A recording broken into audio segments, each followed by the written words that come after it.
Todo empezó en el 2008, cuando 3 expertos psicólogos prestigiosos de Estados Unidos invitaron alrededor de 3,000 personas. Las invitaron para que éstas hicieran predicciones sobre el futuro. Este proyecto lleva por nombre el Proyecto del Buen Juicio. Y esta investigación prácticamente concluyó que las predicciones son más acertadas si se toma una gran cantidad de personas que tengan diferentes contextos culturales, como también tengan diferentes fuentes de información. Y una vez que dan sus respuestas, se unen todas estas respuestas para así entonces dar ciertas probabilidades o dar la probabilidad. Cuando los resultados fueron publicados, resulta que se encontró que estas 3,000 personas, ciudadanos normales, como tú y como yo, sin ninguna especialidad o algo que nos haga diferentes, predijeron un mejor 30% los acontecimientos mundiales que los especialistas de la CIA. Los resultados, de alguna u otra manera, alentaron a estos 3 psicólogos. Pero debemos de ser conscientes y ser también honestos. Sigue habiendo un 70% de probabilidad que estas personas se puedan seguir, ¿qué? Equivocando. Sin embargo, cuando los discípulos consultaron a Jesús en referencia a los acontecimientos que iban a suceder en el futuro, el Hijo de Dios no falló y no sigue fallando en ninguna de sus predicciones. Y la palabra de Dios dice así, Marcos capítulo 13, del 1 hasta el 13. Y vamos a leer simplemente los primeros 4 versículos y meditar después en ellos. Cuando Jesús salía del templo, uno de sus discípulos le dijo, Maestro, mira qué piedras y qué edificios. Y Jesús le dijo, ¿ves estos grandes edificios? No quedará piedra sobre piedra que no sea derribada. Y estando él sentado en el monte de los olivos frente al templo, Pedro, Jacobo, Juan y Andrés le preguntaban en privado, dinos, ¿cuándo sucederá esto? ¿Y qué señal habrá cuando todas estas cosas se hayan de cumplir? Después de varios días de estar en el templo, enseñando y teniendo discusiones con los hombres religiosos, Jesús finalmente sale del templo. Marcos nos indica que uno de los discípulos, sorprendido y admiraba la belleza de los edificios de aquel lugar religioso, le dijo lo siguiente a Jesús, mira qué piedras y qué edificios. Para aquellos quienes quizás es la primera o segunda vez que nos acompañas, déjame decirte que el templo tenía un gran significado para los judíos, pues simbolizaba la presencia de Dios. Aquel templo del cual este discípulo admiraba la arquitectura no era el templo que en algún momento Salomón llegó a construir, pues este fue destruido por el imperio babilónico cientos de años antes. Este era el segundo templo que tanto Josué como Zorobabel habían reconstruido. Pero fue Herodes el Grande el que amplió en gran manera este segundo templo. Y su ampliación de este edificio fue tan grande que algunos historiadores han llegado a calcular que se necesitó cerca de 10,000 personas para llevar a cabo cada una de las ampliaciones y de las reparaciones de este templo. La belleza arquitectónica del edificio era tanto que llegó a considerarse como una de las maravillas del mundo antiguo. Así que no nos debía de sorprender el comentario de este discípulo al decirle al Señor Jesucristo que si veía la maravilla o lo hermoso que era el templo. Pero permíteme decirte que así como el Señor Jesucristo no se dejaba persuadir por la falsa religión, así también Él no se dejó persuadir o influir por la belleza exterior de un edificio. Pues este edificio solamente representaba la falsa religión que tanto los judíos, el pueblo judío, como sus dirigentes habían adoptado. La respuesta de Jesús ante el comentario de aquel discípulo tuvo que haber simbrado o movido el corazón de aquellos quienes lo escucharon. Versículo 2 dice, ¿ves estos grandes edificios? No quedará piedra sobre piedra que no sea derribada. Las palabras proféticas del Señor Jesucristo fueron definitivamente un juicio de parte de Dios contra una nación que se había estado rebelando constantemente en contra de Él. Una nación que simplemente había jugado al religioso, quien se había aprendido el paso 1 hasta el paso 3 para hacer las cosas que los religiosos hacen, pero que finalmente estaban tan alejados de Dios como cualquier otra nación pagana que vivía en aquel momento. La profecía del Señor Jesucristo se llegó a cumplir en la destrucción del templo en el año 70 después de Cristo. Resulta que un general llamado Tito llevó a sus tropas romanas para destruir a la ciudad de Jerusalén y de paso también al templo. Las palabras de Jesús definitivamente tuvieron que causar ansiedad en aquellos discípulos que lo habían escuchado, a tal punto que se nos dice ahí que después de haber escuchado esto, fueron y lo buscaron ¿en qué? En privado, y le preguntaron a Jesús. Un pasaje paralelo a esta historia, el libro de Mateo, versículo 24, versículo 3, el escritor nos escribe o nos relata toda la pregunta, la cual dice así, Mateo 24, versículo 3. ¿Cuándo sucederá esto? ¿Y cuál será la señal de tu venida y de la consumación de este siglo? Permíteme decirte que los discípulos, al igual que el resto de los judíos de aquel momento, simplemente ellos creían en una sola venida del Mesías. En otras palabras, en su cabeza o en su cosmovisión, ellos no entendían o no querían o rechazaban la idea de que el Mesías tenía primeramente que sufrir.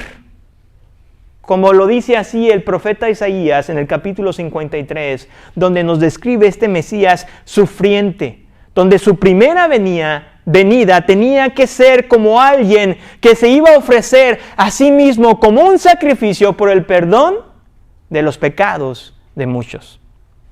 Mientras que su segunda venida será como un rey conquistador.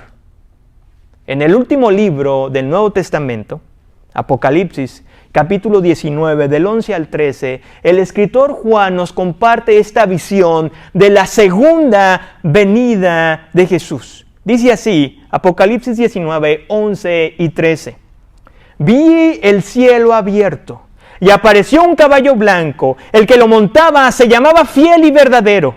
Con justicia juzga y hace guerra. Sus ojos son una llama de fuego y sobre su cabeza hay muchas diademas. Tiene un nombre escrito que nadie conoce sino Él. Está vestido de un manto empapado en sangre y su nombre es el Verbo de Dios. Permíteme decirte que la primera llegada de Jesús inauguró los últimos días. En otras palabras, nosotros estamos viviendo los últimos días, mientras que su segunda venida va a terminar con el fin de los tiempos. Mientras tanto, tú y yo vivimos en este periodo intermedio de espera de la segunda venida de nuestro Señor y Salvador. Y esto nos debe de llevar a meditar lo siguiente. Lo primero que quiero compartirte es que la religión vacía tiene un límite. Me di a la tarea a buscar con la siguiente pregunta. ¿Cuánto, fue más o menos así, cuánto dura una persona fingiendo o siendo hipócrita? Y el resultado de Google fue que una persona puede ser hipócrita toda la vida. Toda la vida una persona puede fingir, porque esta prácticamente consiste en actitudes o acciones con el propósito de ser aceptado o de recibir reconocimiento de las personas. Y esto es prácticamente lo que pasó con los hombres religiosos en el tiempo del Señor Jesús. Los fariseos y los saduceos se habían convertido en profesionales religiosos que fingían vivir de acuerdo a la ley de Dios, a la voluntad de Dios. Su vida pública parecía intachable por las buenas obras que constantemente se mofaban y declaraban en público. Su disciplina por seguir las tradiciones acaparaban la atención de toda la gente. Sin embargo, finalmente Jesús vino a exponer su hipocresía en frente de las multitudes. En capítulo 23, versículo 27, Jesús dice esto acerca de estas personas. Ay de ustedes, escribas y fariseos, hipócritas que son semejantes a sepulcros blanqueados, por fuera lucen hermosos, pero por dentro están llenos de huesos de muertos y de toda inmundicia. Permíteme decirte que cuando el templo finalmente fue destruido en el año 70 después de Cristo, el sistema de sacrificios terminó. Por lo tanto, las ceremonias que se llevaban ahí a cabo y la enseñanza que se llevaba a cabo en este templo se tuvieron que trasladar o adoptar a los hogares y en las sinagogas. El Sanedrín, en el cual constantemente hemos hablado en los últimos pasajes, quienes impartían la justicia de la sociedad judía y quienes los miembros de estos eran los saduceos y los fariseos, finalmente se disolvió con la destrucción del templo. La caída del templo hizo que también la hipocresía de estos hombres finalmente terminara. Porque ya no había con quién más pretender. Ya no tenía propósito el presentarse como personas justas e irreprochables delante de los demás. Si Dios permitió que un templo fuera destruido para exponer la hipocresía de los religiosos, permíteme preguntarte lo siguiente. ¿Qué tiene que hacer Dios en tu vida para exponer aquellas áreas donde aún sigues fingiendo? ¿Qué tiene que hacer Dios en tu vida para exponer la hipocresía que hay en cada uno de nuestros corazones? Para algunos es pretender estar contento con lo que Dios nos ha dado, cuando en realidad lo único que hay es inconformidad y queja delante de Dios y decimos, ¿por qué yo no tengo esto? Si yo hago esto, hago lo otro, soy cumplido, ayudo a mi familia, soy un buen trabajador. Para otros es quizás fingir el amar cuando en realidad lo único que hay es amargura y enojo contra los demás. Otros es simplemente aparentar paz en medio de la tormenta y decir que somos fuertes cuando en realidad lo único que nos controla en medio de la adversidad es el temor y la ansiedad.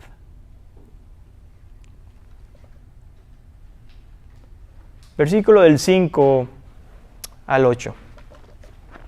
La palabra de Dios continúa así. Y Jesús comenzó a decirles, mira que nadie los engañe. Muchos vendrán en mi nombre diciendo, yo soy el Cristo, y engañarán a muchos. Cuando ustedes oigan de guerras y de rumores de guerras, no se alarmen. Es necesario que todo esto suceda, pero todavía no es el fin. Porque se levantará nación contra nación y reino contra reino, y habrá terremotos en diversos lugares y habrá hambres. Esto solo es el comienzo de dolores. La respuesta del Señor Jesucristo a la pregunta de los discípulos es quizás la respuesta más larga que tenemos registrado en el libro de Marcos.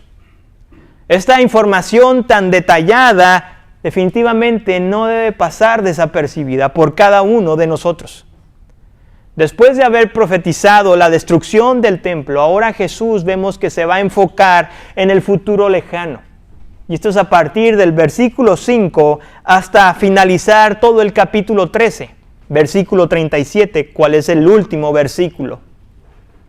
Algunos intérpretes han llegado a sugerir que el discurso del cual Jesús dio en el Monte de los Olivos se cumplió en la destrucción del templo de Jerusalén en el año 70. Sin embargo, este punto de vista es incorrecto, porque Jesús en el versículo 8, fíjate lo que dice. Esto es solo el comienzo ¿de qué? De dolores. La palabra que Jesús utiliza en el versículo 8, dolores, hace referencia a los dolores agudos que una mujer embarazada tiene antes de dar a luz. Aquellas quienes han sido bendecidas con este regalo de dar a luz, y no solamente eso, sino que se han comportado valientemente y quizás de alguna otra manera tenido la oportunidad de dar a luz de una forma natural, sabrán que las contracciones, entre más se acerca el tiempo de dar a luz, mayor es el dolor. Y se presentan con mayor frecuencia. Por lo tanto, la destrucción del templo no era el fin, no era el final, sino simplemente era parte del comienzo de un camino marcado, lleno de sufrimiento, que iría en aumento.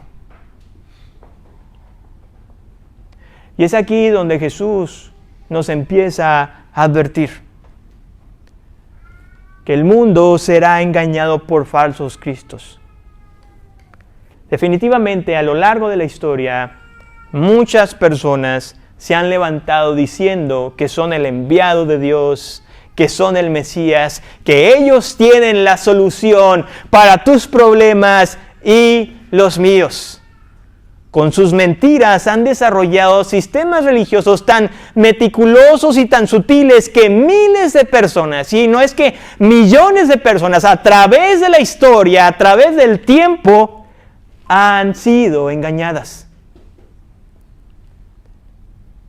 Y permíteme decirte que conforme se acerque la segunda venida de Cristo, más falsos mesías se levantarán engañando a más gente, diciéndoles que ellos son los enviados de Dios. En este mismo discurso, Jesús nos habla sobre el caos que el mundo experimentará. Creo que cada uno de los que estamos aquí hemos sido parte, ya sea testigos oculares o quizás leído en los libros de historia lo que las guerras han hecho, cómo han devastado a diferentes naciones. Y definitivamente, entre más avanza la ciencia, también más avanza el armamento bélico y mayor daño hace a poblaciones enteras.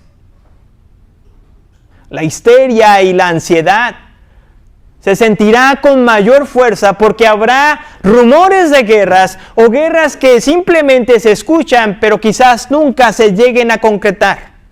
La tensión internacional irá en aumento porque aquellos países quienes son potencia querrán o desearán tener mayor control sobre países subdesarrollados.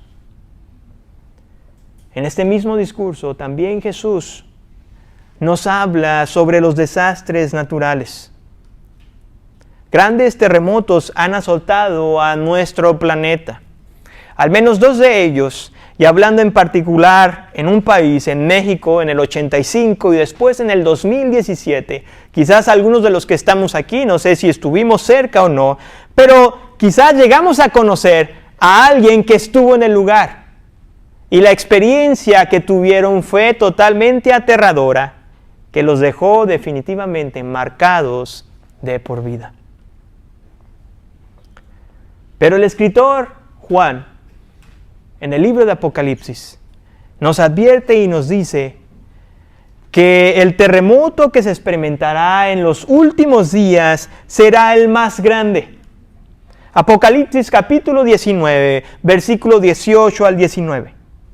Hubo un gran terremoto tal como no lo había habido desde que el hombre está sobre la tierra. Fue tan grande y poderoso el terremoto. La gran ciudad quedó dividida en 3 partes y las ciudades de las naciones cayeron. Al igual que los terremotos, también las hambrunas han azotado a nuestro mundo.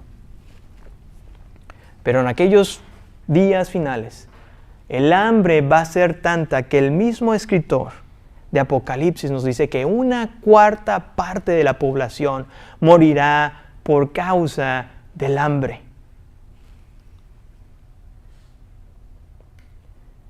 Así que Jesús nos está diciendo que esto no es el final, es simplemente el principio de dolores, de lo que le espera a cada uno de nosotros.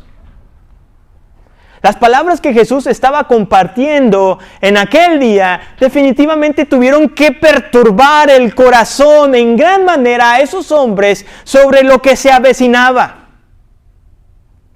Por eso el Señor Jesús tuvo que mencionar frases como: no se alarmen, es necesario que todo esto suceda, es solo el comienzo, para alentar el corazón ansioso de unos discípulos ante un panorama que aparentemente se veía desalentador. Y esto nos debe hacer reflexionar en lo siguiente: que Dios sigue estando bajo control. Dios sigue estando bajo control. En el versículo 5, el Señor Jesucristo empieza esta narración con un mandamiento: miren.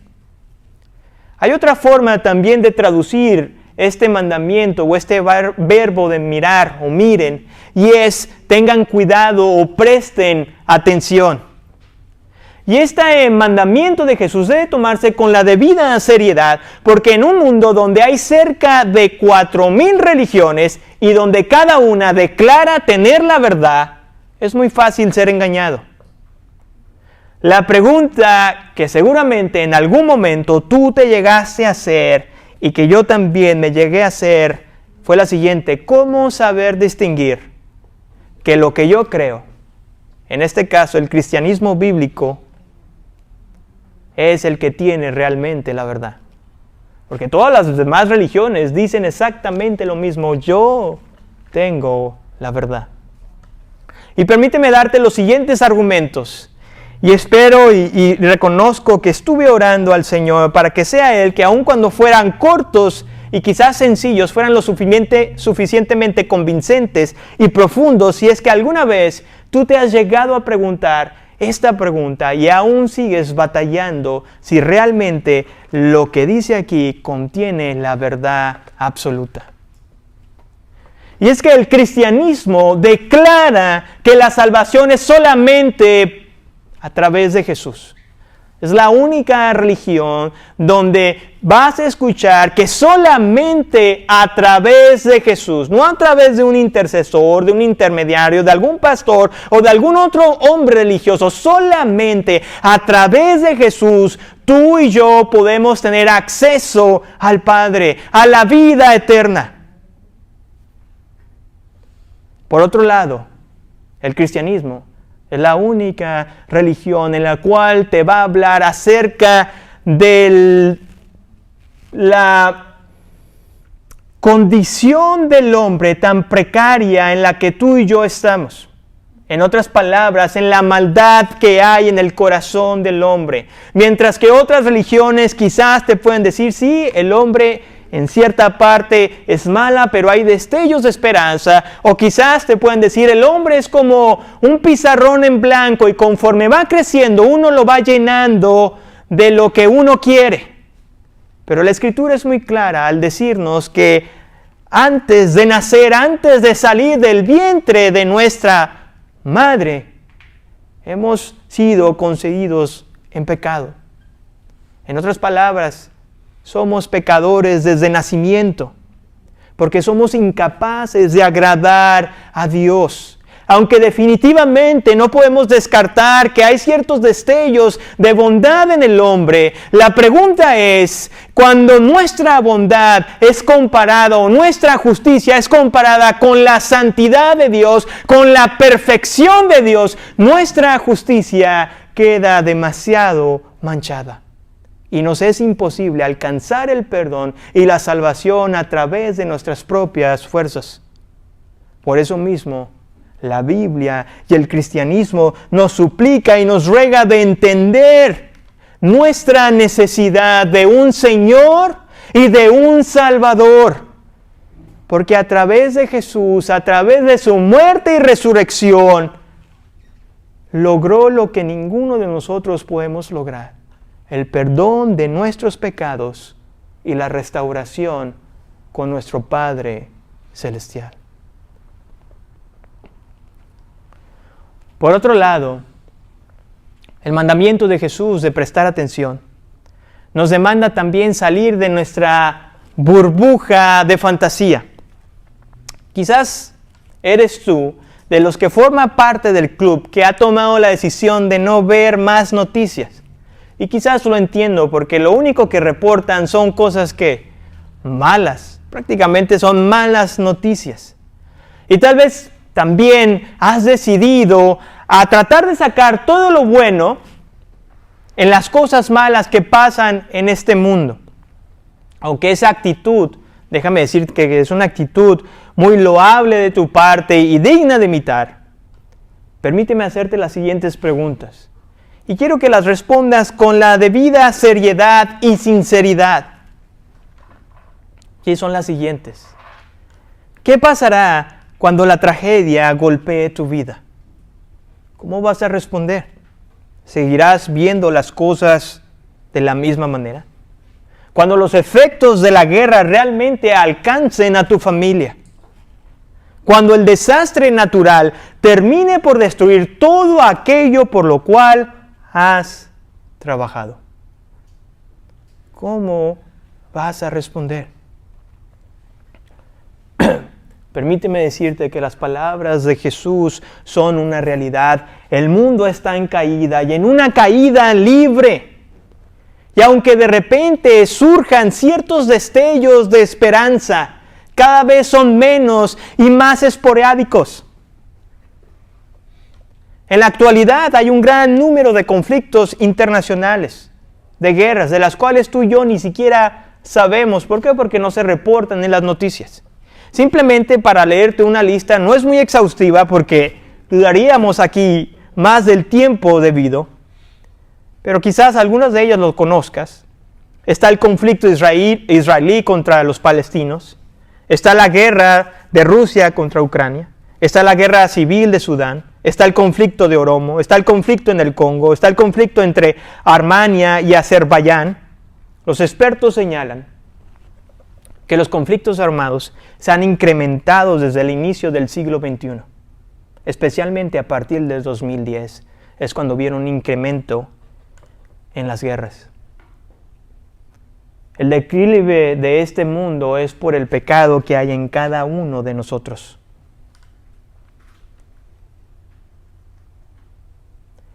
Y aunque definitivamente este escenario del cual Jesús nos está presentando parezca un escenario con un panorama muy negativo, el creyente verdadero puede descansar de que nada se sale del control de Dios.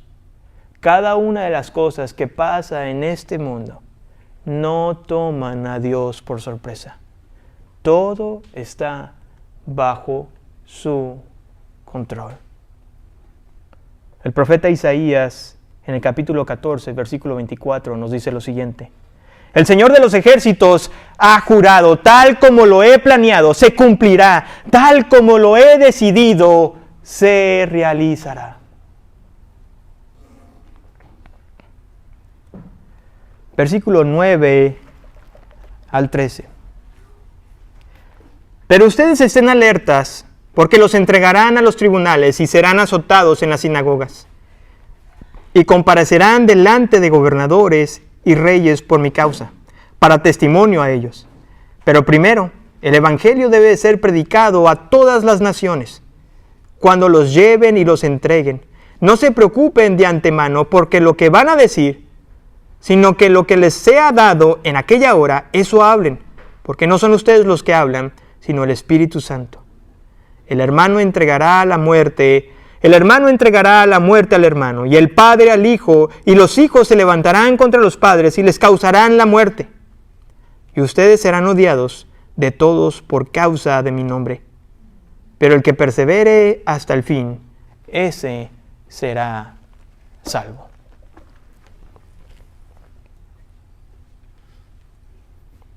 El Señor Jesucristo empieza esta sección con una orden, la cual es la siguiente: estén alerta. Una traducción mucho más amplia de esta frase puede ser la siguiente: ustedes deben tener las mentes claras.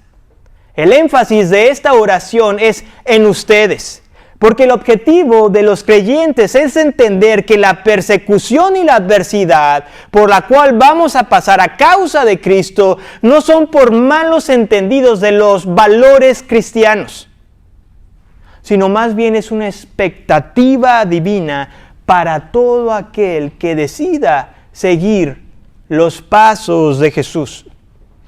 Por eso Jesús le advierte a sus discípulos y nos advierte en el día de hoy a cada uno de nosotros que si realmente queremos mostrar lealtad a Él, es ganarse el desprecio y el odio del mundo entero. En el versículo 9 hay una palabra la cual dice entregarán. Y es una expresión para referirse a ser arrestados. Si has tenido la oportunidad de leer el libro de los Hechos, te darás cuenta que muchos de aquellos quienes siguieron los pasos del Señor Jesucristo fueron personas que fueron encarceladas, fueron perseguidas, fueron violentadas e incluso hasta sufrieron la muerte por la causa de Cristo. Un pastor joven llamado Timoteo, quien aparentemente su fe se estaba debilitando ante la opresión de la sociedad del primer siglo, el escritor Pablo le escribe lo siguiente en la segunda carta a Timoteo. Le dice así, 2 de Timoteo, capítulo 3, versículo 12. Y en verdad, todos los que quieran vivir piadosamente en Cristo Jesús serán perseguidos. Amado hermano y amigo que nos acompañas hoy en día, si tu anhelo y deseo es seguir a Cristo, hablar como Cristo, responder como Cristo, no esperes que las personas te aplaudan, no esperes que la multitud te admire por la forma en cómo estás viviendo. Si Jesús, el Hijo de Dios, quien vivió una vida perfecta, quien obedeció en cada punto y coma de la ley de Dios, fue crucificado, ¿qué esperas de nosotros? ¿Qué te hace pensar que contigo va a ser la diferencia? Si realmente queremos vivir como Él vivió, cada uno de nosotros seremos rechazados por el mundo. El versículo 10, algunos han señalado que este versículo corta la línea de pensamiento o está un poco forzado en el pasaje. Sin embargo, esta interpretación está muy equivocada, porque este versículo viene a convertirse como un recordatorio para cada uno de nosotros de nuestra responsabilidad para compartir el Evangelio a las demás personas. Cada generación de cristianos es responsable de compartir el Evangelio en su tiempo, en su época. Y a pesar de que este mensaje de salvación no será bien recibido, es una expectativa divina para todos aquellos que nos llamamos hijos de Dios, compartir el mensaje de las nuevas nuevas a los demás. Definitivamente el escenario que Jesús estaba compartiendo aquel día sonaba y lucía muy retador. Pero una vez más el Señor Jesucristo volvió a animar a sus discípulos con las siguientes palabras, versículo 11. No se preocupen de antemano por lo que van a decir, sino que lo que les sea dado en aquella hora, eso hablen. Porque no son ustedes los que hablan, sino el Espíritu Santo.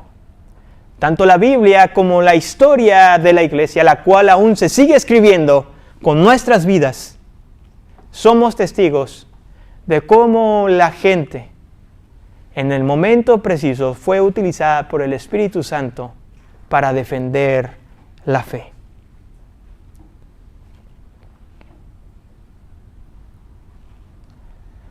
Y en los últimos versículos, el Señor Jesucristo se dirige de nuevo a sus discípulos y les siguió advirtiendo que la lealtad a Él les causará tal división que incluso dividirá el núcleo más pequeño de la sociedad. ¿Y sabes cuál es ese? El núcleo más pequeño de la sociedad. La familia. La familia. El texto termina de la siguiente manera: pero el que persevere hasta el fin, ese será salvo. Y esto nos debe llevar a meditar en lo siguiente: que la perseverancia es una evidencia de la salvación. La persecución y el dolor son las herramientas que Dios utiliza para purificar a su iglesia. Es una realidad, aun cuando nos guste, es una realidad, pero estas dos herramientas Dios las utiliza para depurar, para sacar y exponer a todos aquellos quienes simplemente buscan beneficios personales cuando se encuentra en una comunidad religiosa. Estas dos herramientas divinas también sirven para exponer a aquellos quienes viven una vida moral doble, que se presentan como intachables en la iglesia, pero que fuera de ella viven como el resto del mundo. La persecución y el dolor son los instrumentos que Dios utiliza para que la proclamación del mensaje llegue a más lugares. Y es que a través de estos instrumentos, Dios nos permite ir a lugares y a personas que jamás tú y yo pensamos que llegaríamos a compartirles. Y definitivamente, aquellos quienes han sido perseguidos por la causa de Cristo fortalecen su compromiso para no diluir el Evangelio, para no cambiar el mensaje. Amado hermano, la perseverancia mostrada en tiempos difíciles no es lo que te va a dar la salvación. Porque entonces estuviéramos hablando que la salvación es por obras. Más bien, la perseverancia en medio de la adversidad es una evidencia de la salvación. Y si en esta tarde te fueras con el siguiente pensamiento, sería lo siguiente, el cual deseo y anhelo que lo estés meditando constantemente el resto de esta semana. Y dice de la manera siguiente: conforme avanzan los días, seguir a Cristo demandará más compromiso del que le estás mostrando ahorita. Entre más cerca esté su venida, mayor oposición tendrás. Pero el mantenerte firme hasta el final confirmará lo que Jesús hizo por ti en la cruz del Calvario. Oremos a nuestro Dios. Señor, venimos delante de ti, pidiéndote, Padre, que nos ayudes, Padre, a digerir y a entender un mensaje que a lo mejor no estamos muy acostumbrados a escuchar. Pero te agradecemos, Padre, porque a diferencia, Señor,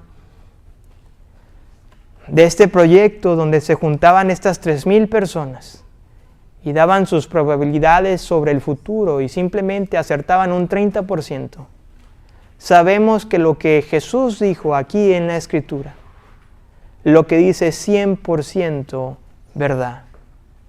Porque lo podemos ver, Padre. Lo podemos sentir y ver cómo cada vez las personas se muestran duras ante el mensaje del Evangelio. Podemos ver cómo en nuestro trabajo cada vez es más difícil vivir lo que decimos creer. Y yo te pido, Padre, que tú nos ayudes a permanecer a cada uno de nosotros fiel. Sosténnos, Padre, como hemos estado cantando. Él nos sostendrá. Si mi fe ha de caer, Él me sostendrá. Mi Dios, yo te pido por aquellos quienes aún siguen dudando o están en esa búsqueda, Señor, de encontrar esa paz y esa tranquilidad, que hoy la hayan encontrado a través, Señor, de esta Escritura, que puedan entender que la única manera de enfrentar este futuro aparentemente negativo es a través de Cristo Jesús, quien vino y murió por nosotros, y que en humildad puedan confesar sus pecados delante de ti y arrepentirse por cada uno de ellos, y reconocer y esperar, Señor, descansar en ti, que solamente a través de Cristo Jesús ellos pueden tener ese perdón de pecados y esa vida eterna. En tu nombre, Señor, oramos. Amén, Señor. Y amén.